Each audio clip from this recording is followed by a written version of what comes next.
Welcome back, everybody, to the Damn You're Tall podcast. We are back from our trip. I'm one of your hosts, Felicia, a.k.a. Fifi J, along with Graham, a.k.a. Sir Reads a Lot. And we went down to Nashville, Tennessee. Felicia was competing in a meet, and she'll talk about that meet later on, but we kind of want to start just talking about Nashville. This will be the second time as an adult I've been to Nashville. I think this may be Felicia's first time. It was a long drive. Yeah, so basically we started, I started getting ready for this trip like the whole week leading up to it because we left on like Saturday morning at like 5:50 because I wanted to get there for GoFest, which was also on Saturday, but we'll get into that when we get in, like, talking about the rest of this. But, gotta catch 'em all, Pokemans. But anyway, yes, we got up super early and I drove pretty much about 4 hours because it was like almost 5. It was like 4 hours and like 50 something minutes. So I drove the majority of the trip down there. I tried to make Graham go to sleep, but he wouldn't listen to me. I was just having a lot of trouble going to sleep the previous night. I kept waking up. And then when I got in the car and it's like, oh, okay, now you can sleep, Graham. It was like, nope, not happening. I even had my moose blanket. Well, one of several moose blankets I had. I even had that on. It didn't help. Yeah, I made sure to pack up food so we didn't really have to stop because I don't like stopping. Graham knows this, and his parents always think I'm weird. They're like, you got to stop and stretch your legs. Like, no, I want to get to my destination as quick as possible. I want to get there. It's also of questionable safety to drive for 5 hours straight. So that's there too. I wasn't going to drive the whole 5 hours straight. When I saw that we were going to get there at like a 9:42, I was like, oh, we're going to have plenty of time to play for GoFest. And we couldn't even check into the hotel, like, because, check-in for hotels is like 2. But luckily we got there, and Graham went in to use the bathroom, and I was just sitting there. He's like, you can check in now, your room's ready. But yeah, the ride down there was pretty. If you watched our Instagram stories, also, shameless plug here, we have a Instagram for the pod. It's DYTpod_. So if you want to go ahead, follow that, and you can watch all our stuff on all our social medias that were posted this weekend. So in the shameless plug. Yeah, it's especially shameless because I did a lot of it because you were busy. So I did a lot of it and tried to do some artistic stuff that didn't quite work out as much as I wanted to. Hey, it happened. Yeah, Graham is like an old man. I was trying to show him how to use Instagram stories, and he's like a 75-year-old man. Like, I don't, what? What is this? What is the buttons? That's rude and untrue. I was just unsure at the beginning how to make sure that I was putting stuff in stories, since apparently we're supposed to put everything in stories and nothing in posts. So I was just a little confused. Yes, stories are for things that are like, this is important for right now what we're doing. You don't post that on the stories. We got to make a whole Instagram thing. I'm basically a social media person around here, so I'll show them how it works. And then I'll probably forget it or ignore it. Either or. But yeah, so we did do GoFest, and we also saw, Graham's going to talk about the Parthenon in Nashville, Tennessee. Yeah, the Parthenon, it is a exact structural copy of the Parthenon in Athens, Greece, that was completed in 438 BCE, so over 2,500 years ago at this point. And they built it there because they had some Centennial, which was a year late because they didn't have enough money because they were in the Victorian eras, but everybody was doing their big World's Fairs and everything else. This is the same sort of thing that if you're from Chicago, a lot of the museums are leftovers from the World's Fair there. There's some stuff still in New York from the New York World's Fair, and I'm sure in other countries around the world. But the big thing they had there is they built a copy of the Parthenon primarily out of concrete, which you can really tell because the real one's made out of marble, which would be obviously astronomically much more expensive, and the building was not originally intended to be left there. So we went in, we're walking in, and I'm like, oh, it's kind of nice because the actual temple itself is closed. You can go around the outside and look at the friezes and the porticos and everything else, but you can't go in unless you pay $10. And I was like, oh, oh, it's going to be $20. I don't know, Felicia. And then Felicia came through and she said, come on, let's just spend the money. He was like, oh, is it free? And looked at the signs like $10 for adults. And he was like, oh, you think I could pass as like child to get in for $4, for free if I was 4? I was like, no. And he's like, I don't know. And I just basically walked in. I was like, I made the decision. I was like, you're going to regret not going in there. And I'm glad I did, because you would have. I did. They, one thing that's unlike the original is it has a basement, which they use as an art gallery. Part of that art gallery is donated by someone from Aurora, Illinois, actually, which is right near where I grew up, and had a bunch of pieces that Felicia recognized the influences and things on. They had a painting of somebody who was at least in Taos when the Taos school was painting all their Native American stuff. That makes a big section of the Idle George Museum here. So that was really neat. And then there was some other stuff. But we went upstairs and they had a copy of Athena herself, who is 41 feet 10 inches tall. It's the largest indoor statue in the world. Yeah, when we went upstairs, I thought it was just going to be like the same thing, like art. And I was like, oh, okay. And when I walked up the stairs, I turned to like the right, and I was looking at those giant doors that was also part of the art, and I was like, oh, this is nice. And I like turned around, I was like, oh shit, like there's a giant ass statue in here. I was like, oh, okay, so this is what everybody was coming up here to look at. I was just like, oh, wow, this thing is huge. Yes, it's so big. She's holding in her right hand, she's holding up a statue of Nike, the goddess of victory. It is actually her. Oh no, it is her right hand. Okay, go ahead. Sorry. And she's holding in that hand. She's holding the statue of Nike, who looks really small until you see this actually rather nice little installation they had of where they had a height measurement. The 6'4" is marked on there because Nike is as tall as I am, and she looks teeny tiny. Yeah, it looked very teeny. I was like, dang, that thing's probably like 3 feet tall. And it was like, no, this thing is tall as Graham, and that statue was huge. Right, and one thing that Felicia noted that I thought was actually a very clever note was that Athena is looking straight forward for her. So she's looking at her eye line's, like 39 feet or something like that. So she's not like looking down at you, which would have been very, very unsettling if she was actually looking at you. Yeah, I don't like when statues do that. It's already creepy when paintings do that. Like, we saw one painting, I forgot, it was some lady, and I was like moving back and forth. I was like, I hate when paintings do that. It's like, what do they do with the eyes? But like with statues that large, I'm like, you know what? It makes it look like she's just looking straight above, straight ahead. And if she would have been looking down, it would have been way creepy. Right, and they've done the one problem with making a duplicate of the statue by Phidias. And I mean, now that's how you know you're famous. If 2,500 years later, people are still saying your name. But the sculptor Phidias made it, and they, that statue was there for at least 1,000 years, which is an insane amount of time, and then kind of vanishes in the 5th century CE. The guess I saw was that it was taken to Constantinople during the Christianization of everywhere, and probably broken up. I mean, huge chunks of it were made of ivory and gold, so it would have been very expensive. And at that point, Christians were, putting their stamp on the world and destroying or remaking all of the pagan structures. So the Parthenon became a church. So this copy is a mix of guesswork. There's a traveler from ancient Greece who wrote about the statue. Then the Romans really liked it, so they made a bunch of copies of it. So it's this thing that's probably correct. It's probably pretty close to being dead on, but there's literally no way to know. And in this era of just such insane information interchange, that's always kind of mind-boggling to me that there's literally no way to know what it actually looked like back when it was constructed. So yeah, I'm glad we did go in. It was pretty cool. Yep, and in the back section, which was the treasury, they had a bunch of the copies of what's left of the porticos, which is the triangular front and triangular back of the temple, with some copies made of what survives the statuary. And that was kind of neat because the problem with the porticos is they're so high up, they're hard to see. So they kind of bring them down to a human level where you can look at them. One thing they did do, though, is they did the paint like Europeans keep doing.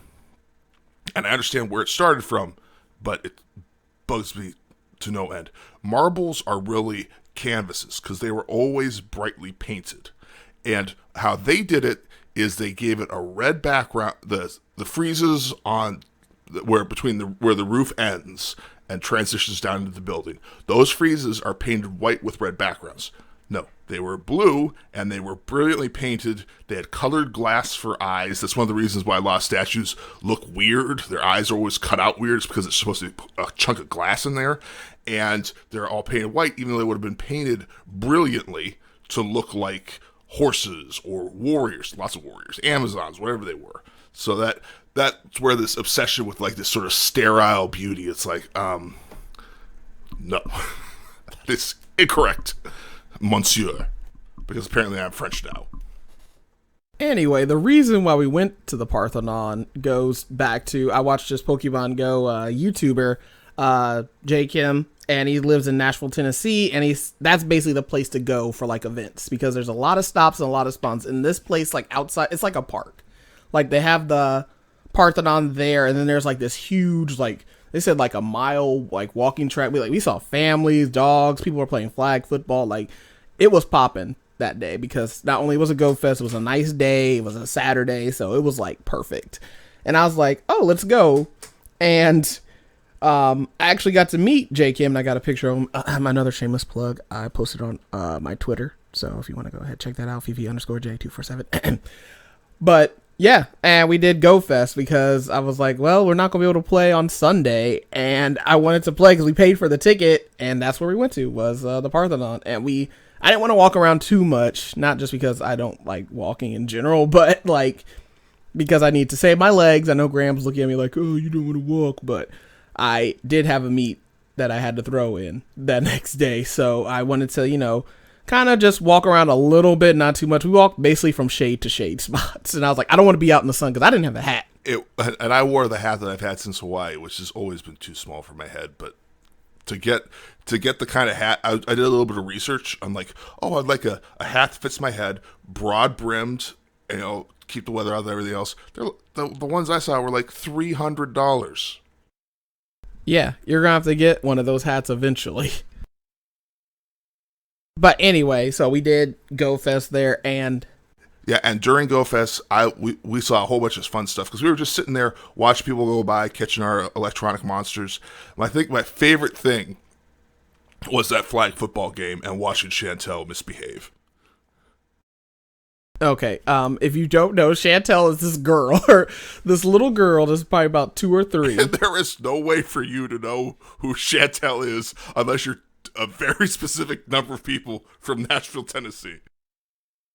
And also for the fact that we didn't know her name until her dad was yelling at her to get into the tent. They had this little tent set up for her. She had all her little stuff in there. She was like roaming around on the outside, climbing up on the little bench, and we were just sitting there, and her dad goes, Shantel! Shantel! Get in the tent! And then she was like, I'm not going to do that. She started wandering around. The mom's like, Shantel! Get in the tent! And she just started bawling. Well, I mean, I think it looks like they packed a backpack for Shantel, but they didn't unpack it. So it's just this little... I like how we just call it this little girl's name. She was so bothered. And she's a little kid, and she's getting bored because mom and dad are out playing flag football. And she's just stuck in this shade tent. So she would go out, she'd wander through the plants, she'd play with the rocks, everything else. But just every so often, there'd be, Shantel!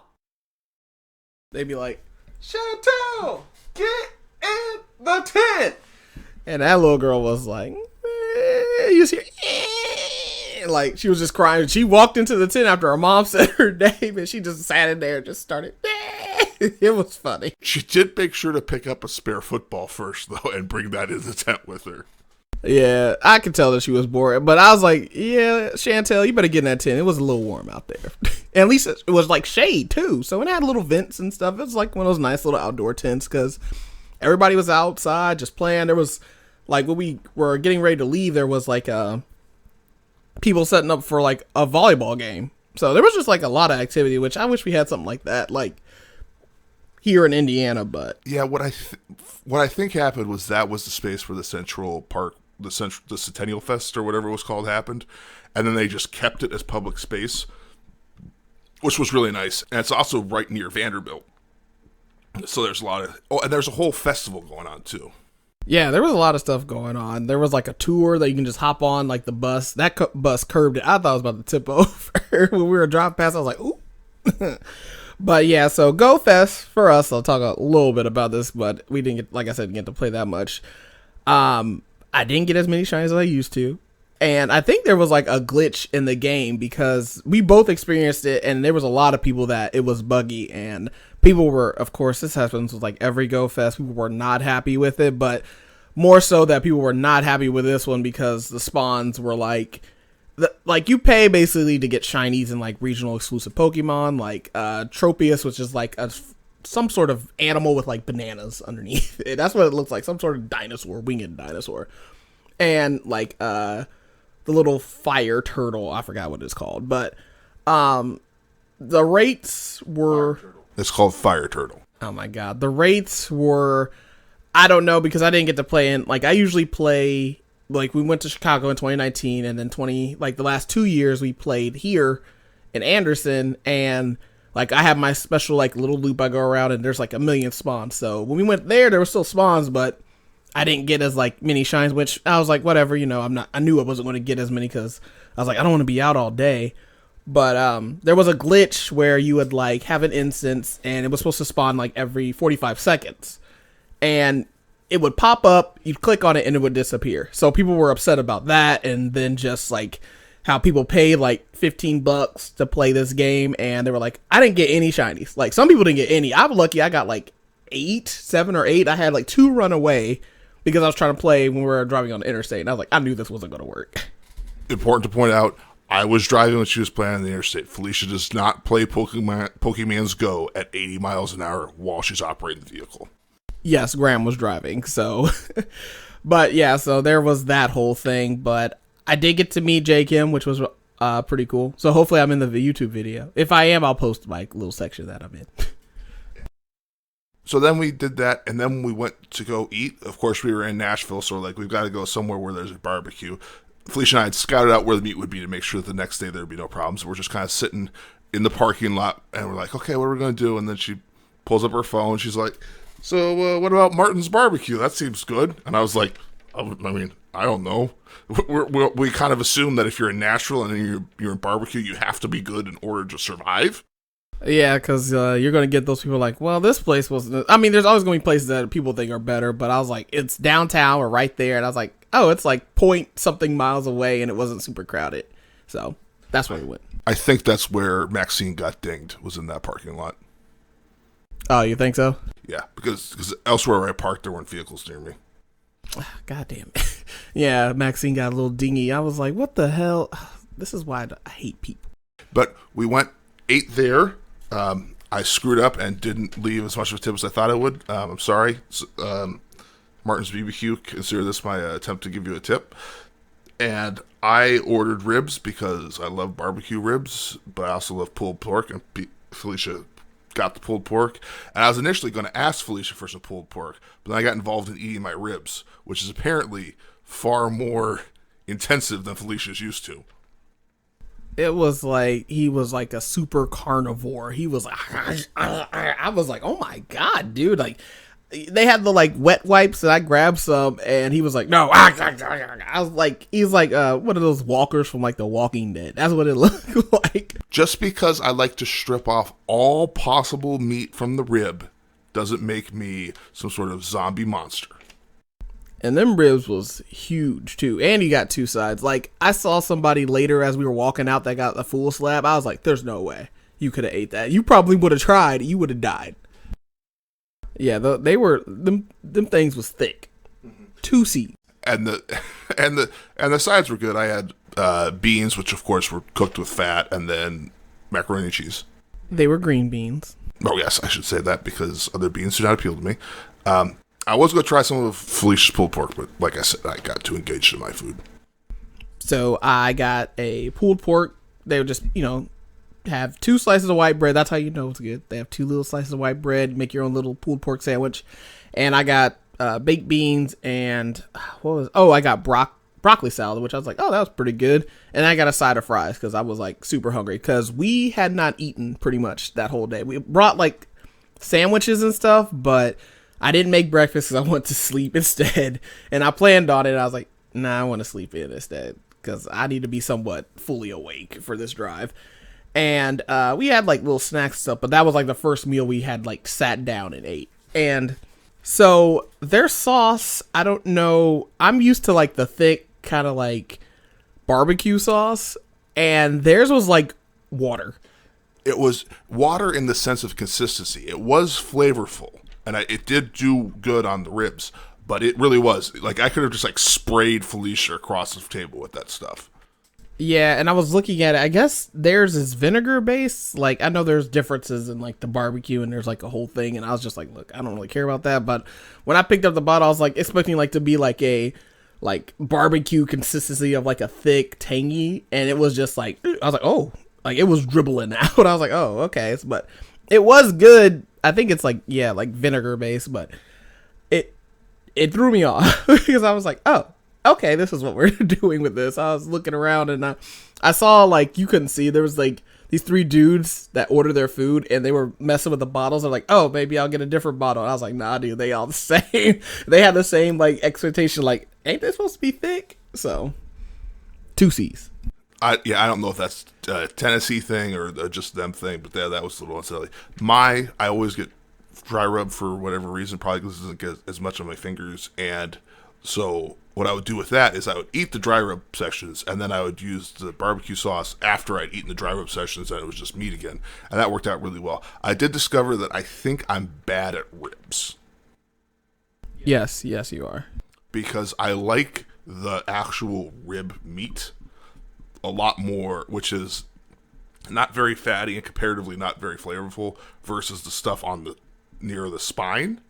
So that's why I think I'm bad at ribs. Apparently, though, I'm bad at ribs in some other way. How am I bad at ribs? Oh, just the way you eat them. It looks great. I was like, you're some sort of carnivore. Well, you are, but like I tried one of the smaller ones of the ribs, and he like stripped off the gristle because I left it behind. And I was like, it did not taste good. And he was like, I was just like, oh my God. It was the tissue on the inside of the ribs. I don't think it was lung. I think it was probably muscle. But yes, I did strip that off my teeth. Yeah, I was like, oh my God. Like, you saw my face. You could have given that bone to Boeing and he would have gone, where's all the meat? You took all of the meat. So yeah, after that, we went on a little cruise downtown because it was like 3:30 and we were like, we ain't got nothing else to do except like sit back in the hotel room and like look at each other. So we just cruised downtown for like a couple hours. We got back at like 5, like hour and a half or something like that. We tried to go to the State House because, we were in the state capitol, and we didn't go because you had to park and walk up, and that wasn't happening. Felicia had used up all of her legs in the grand total of maybe a half mile of walking. Yes, this is true. And we went by the state library / archives, and I was all excited trying to figure out if I could go in. I went, oh no, it's Saturday. They're not open. I don't even know what stuff I'd want from the Tennessee archive. Actually, I do know. I'd go in, I'd just be like, where's Civil War, please?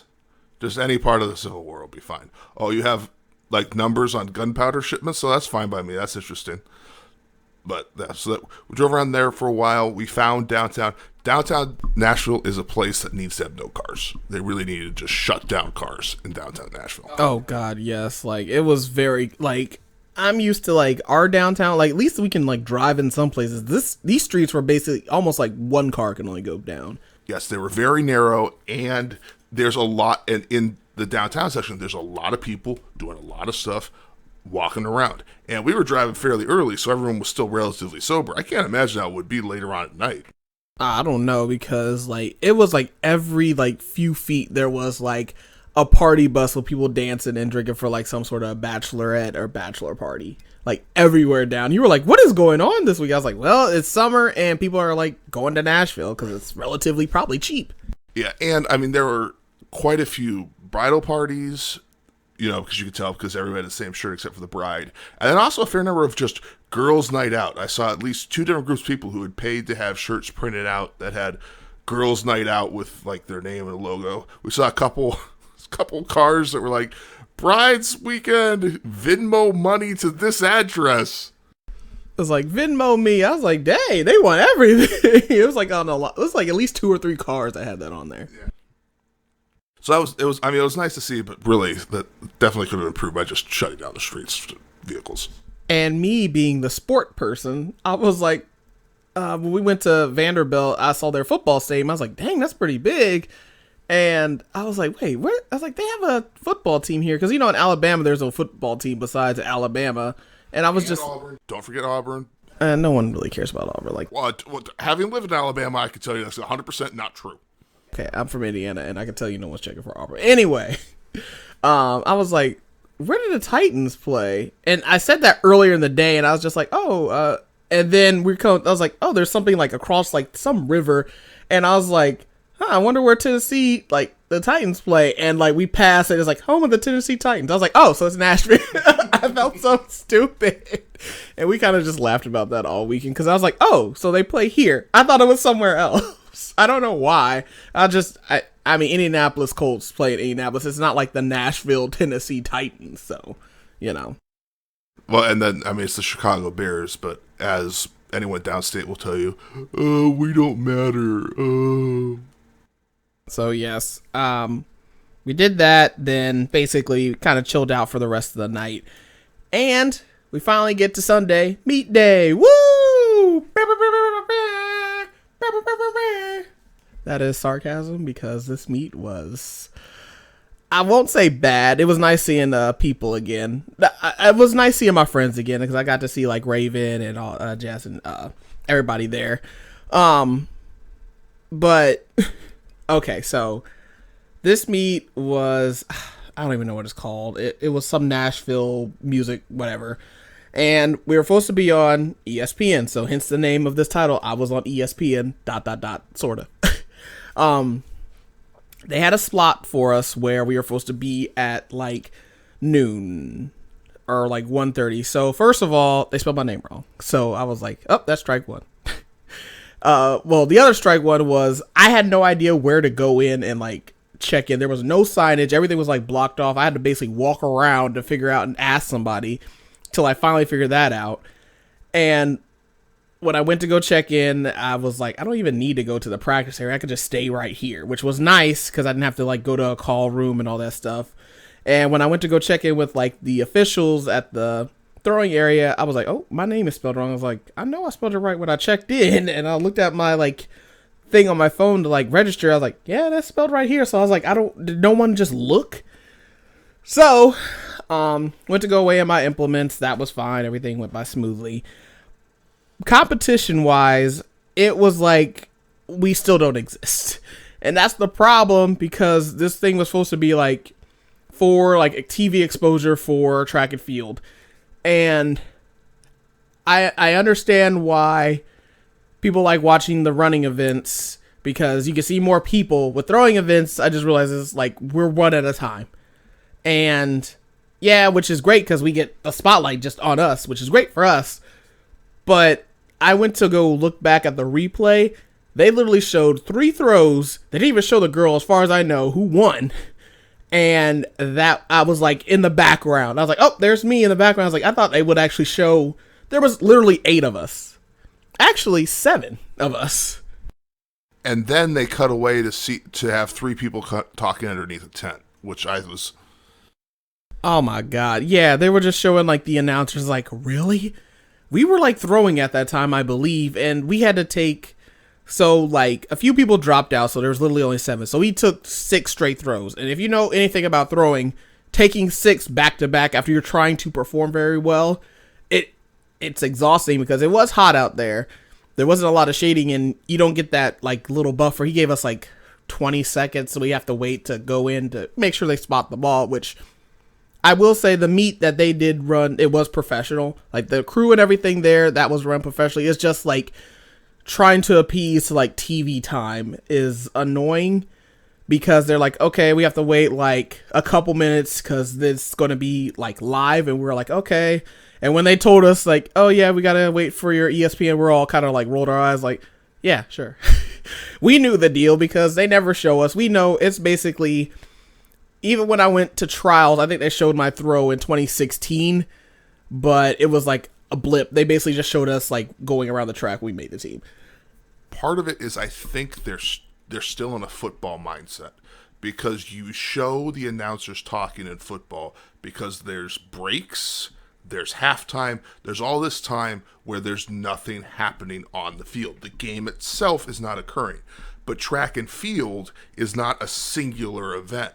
While one event's running, somebody's probably throwing. Whilst no one's throwing, somebody's running. There's a lot of stuff going on that you just need to bounce between.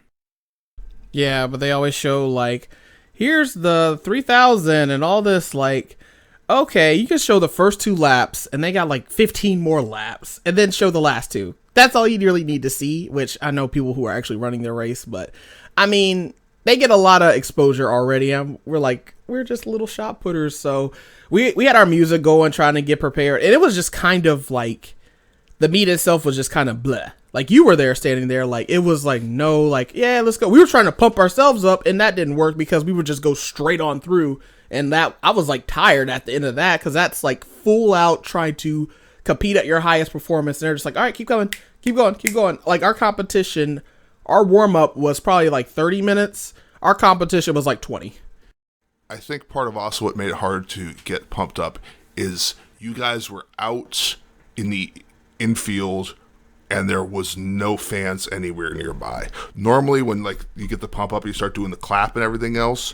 Yes, the other athletes clap, but so does the crowd, which is often, coaches and other athletes that that.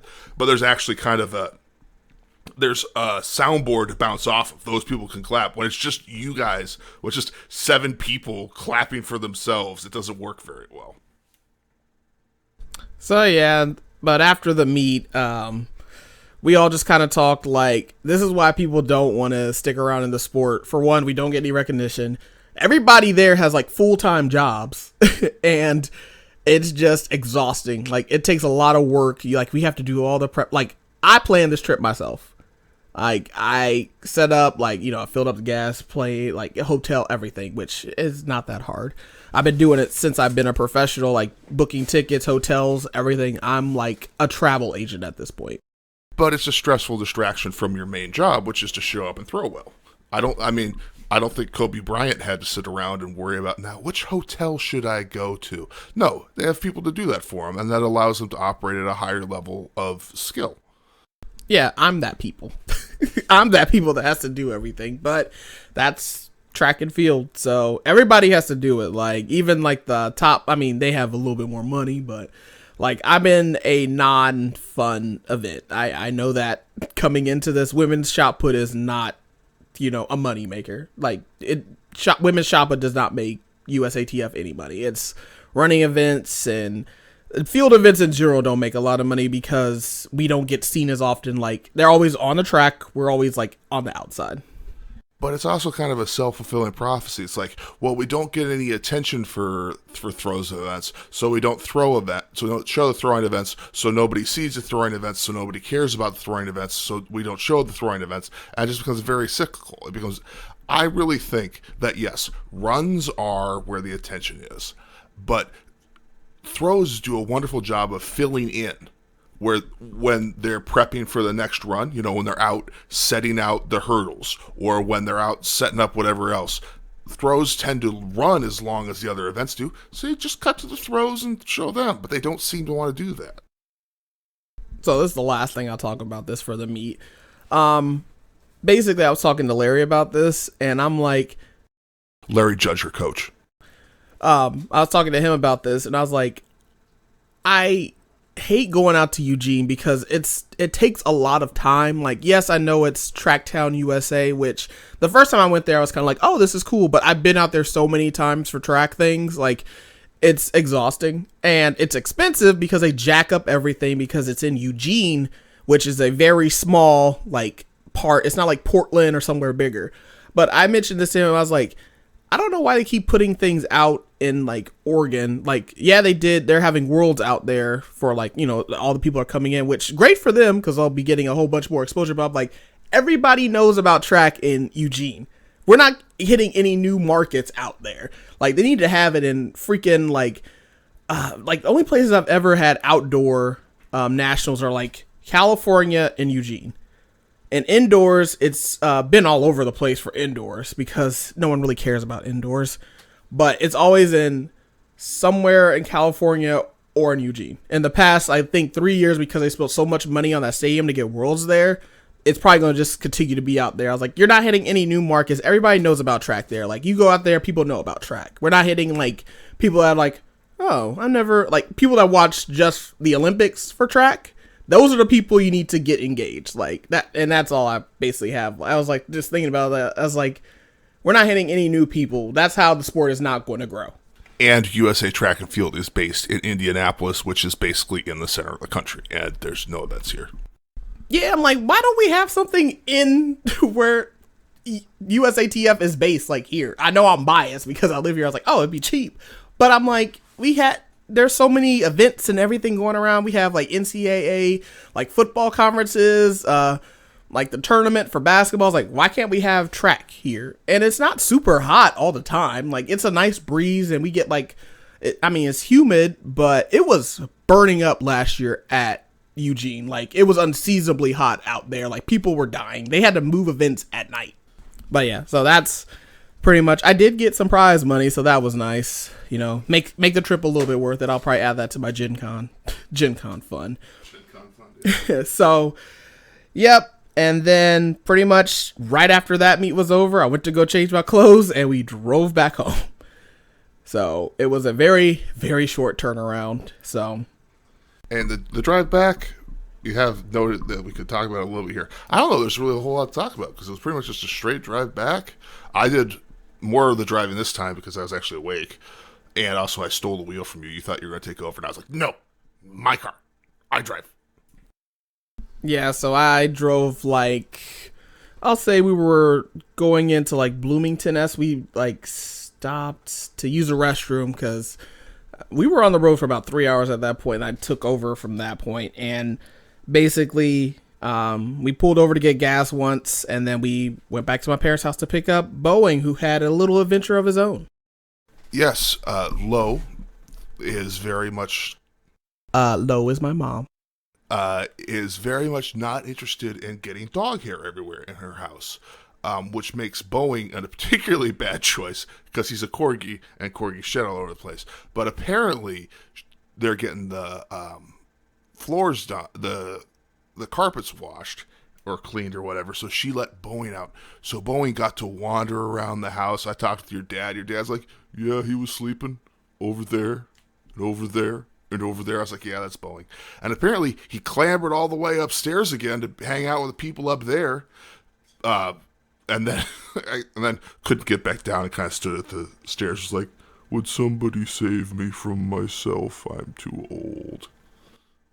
Yeah, like the stairs in my parents' house are pretty like steep. Well, for him, because he's got little tiny legs, so he can go up the stairs. You know, does little Corgi hops. If you ever see the Corgi, just Google Corgi going up and down stairs. Yeah. That's basically what he looks like. But he's like 102. So when he was like looking, my mom was making fun of him because he would like put his little foot, try to step down on the stairs, but he's like, nah, this is too deep. So they would carry him down. And I was like, man, Boeing was punking y'all. He's like, ooh, now I get carried down the stairs. He was not punking anyone. He was being a good friend to everyone. So yeah, after that, we came back home and had a nice little Culver's, hashtag not sponsored, dinner because I wasn't cooking. And before we left, we watched a movie because I wanted to enjoy the kill count, and we watched Deathgasm. Yes, Deathgasm. Deathgasm. Which kind of have to say it because it's about a metal, high school metal band, which is a 2015 movie written and directed by Jason Howden, starring Milo Cawthorn, James Joshua Blake, and Kimberly Crossman. It is a New Zealand film that was funded in part by, there's some sort of horror movie competition. They got a bunch of money for it. Filmed entirely in Auckland over 20 days and hour 26. So it was definitely, they knew that they knew what they were doing. They got in, they did it, and then they got out.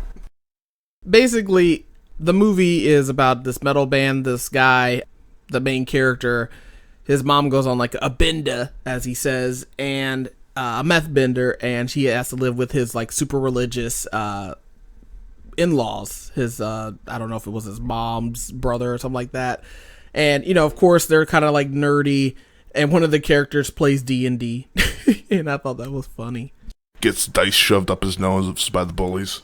Yeah, so and he's like a metalhead, and they basically form like a little group at school because they're like the nerds and outcasts, and they meet another guy who got kicked out of school for like stabbing a kid.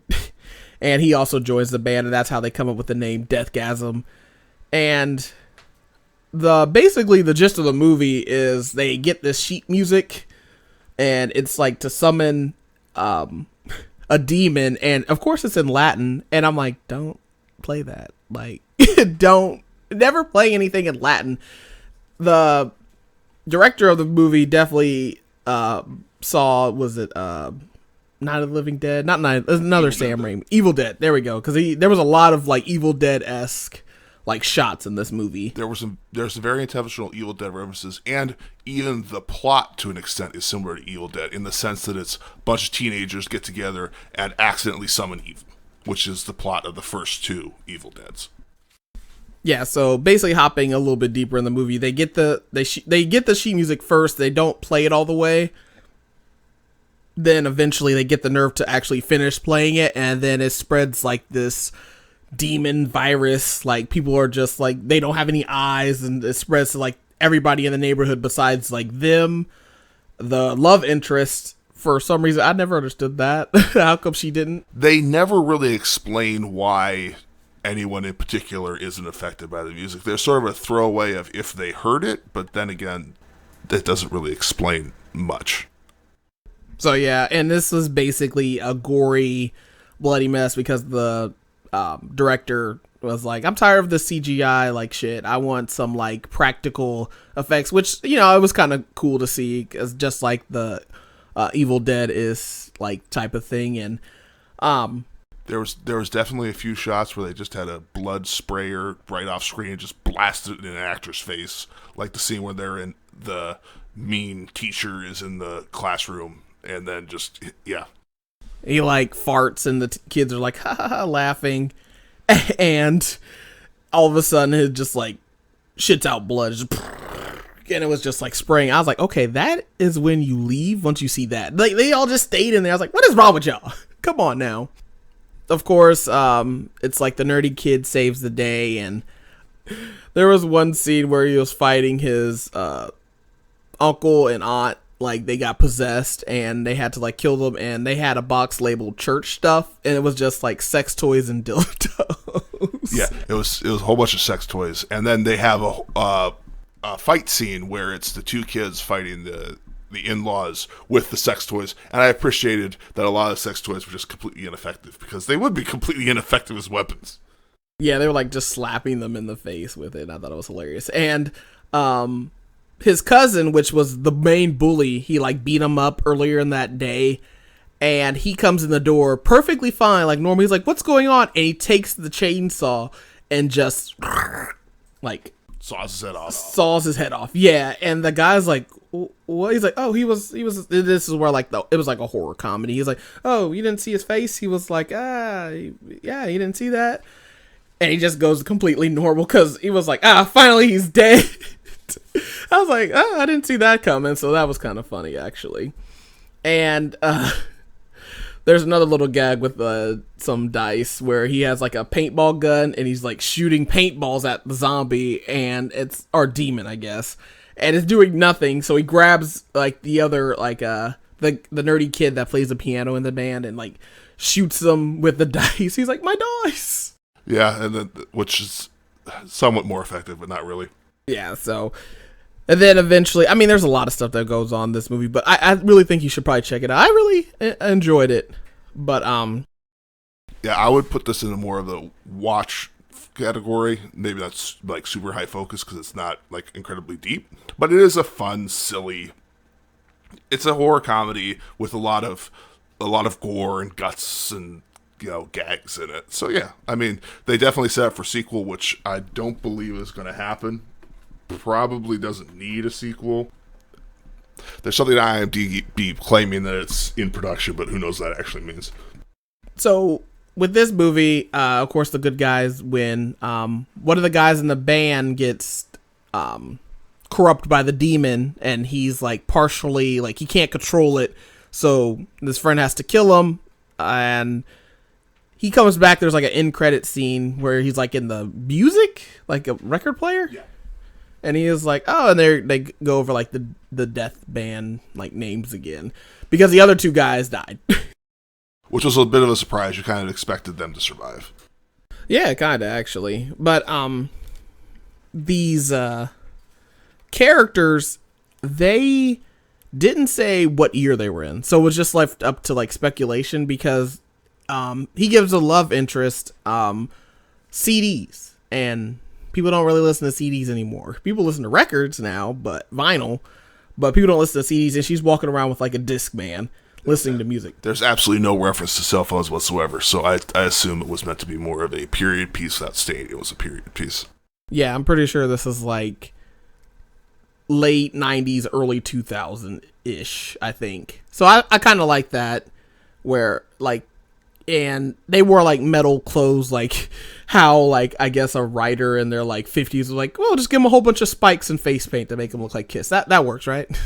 Oh, and there definitely some of the face paint was definitely intended to be reminiscent of Kiss specifically. Yeah, so if you haven't checked this movie out, I suggest check it out. I thought it was a fun time, and it's really short, so this is nice if you like Sam Raimi type like movies. This definitely has a lot of callbacks to that. So if you haven't checked out Deathgasm, if you want to do a little bit of laughing, a little bit of there's gore. It's not that bad though, honestly. It's gore in a very comedy level gore. You know, some movies, it's over the top. Right. Yeah. I mean, like I mentioned, the clearly fountain of blood just straight out screen blasting in an actress face. Yeah. So if you haven't heard, go ahead and check out Deathgasm. The reason we watched is because we watched, of course, the kill counts, and I was like, oh, I want to actually see the movie. It was on like Tubi, so go ahead and check it out. Okay, Graham. Oh no, this isn't on the list of items. You can't do it. It's on my list. Graham, I.D. Yeah. I drove you all the way down there. I helped. I did the hard driving in the morning. That's because you refused to let me do it. Okay, you ready for this week's word? No, I never really am. But I guess we'll do it. Are you using my phone for this? No, this is my phone. I just changed the case. I don't believe you. Your phone is like right on your side on the thing. I don't believe you. Oh my god. Anyway, you ready for the word? I've already told you no several times. Bust down. Like bust down Tatiana? It's so weird to hear you say that. Is it right? Dylan, this is different. Bust down. Come on, Graham. You can get bust down or bust down? Bust. B-U-S-T. Oh, break it down, girl, sexy thing. Some kind of sex thing. They're always sex things. Oh. Well, I am on Urban Dictionary. This is the first one I looked up. I mean, come on. These are all Urban Dictionary words. So you ready for the actual? Bust down refers to an expensive piece of jewelry with a lot of diamonds in it. In the sentence they use, everything I wear is bust down. I don't. Well, okay. Give me a second. We'll take a break. Play the music, please. Thank you for that short break. Here you go, Graham. That's what a bust down is. Take a look at it. See, it just has a whole bunch of diamonds in it. It looks like it's been bedazzled, really. Oh, here's a good one. Look at that. Like, sometimes I don't even know if you could, like, you know how rappers be like, I can't, my rock's blinding me, I can't even see the time. Like, watches are so much male jewelry that it's just kind of like, yeah, whatever. But yeah, I don't understand how, if you like look directly in the sun, I feel like you'll blind yourself. But yes, that is a word. You have to use that in a sentence. Do it at the D&D game today or tomorrow. But yes, that is the end of the podcast. I hope you enjoyed. Please, please, please send us some questions at damnyourtallpod@gmail.com. And also follow me on Instagram, Twitter, at Fifi_J247. Follow Graham D. Mildrum on Instagram, Twitter, and he's got his Facebook back now. Also follow our new Instagram page that we just made. I made DYT_pod_. And we're going to start posting some more stuff on there. And also follow our Twitter, DYTpod. So yeah, send us some stuff on any type of social media. Plenty of stuff to send us. And also next week, we will have the entry of a new segment suggested by my very own brother. So there we go. He suggested things now. Boo! All right. Bye, everyone. Okay, bye. Catch you on the next one. Bye.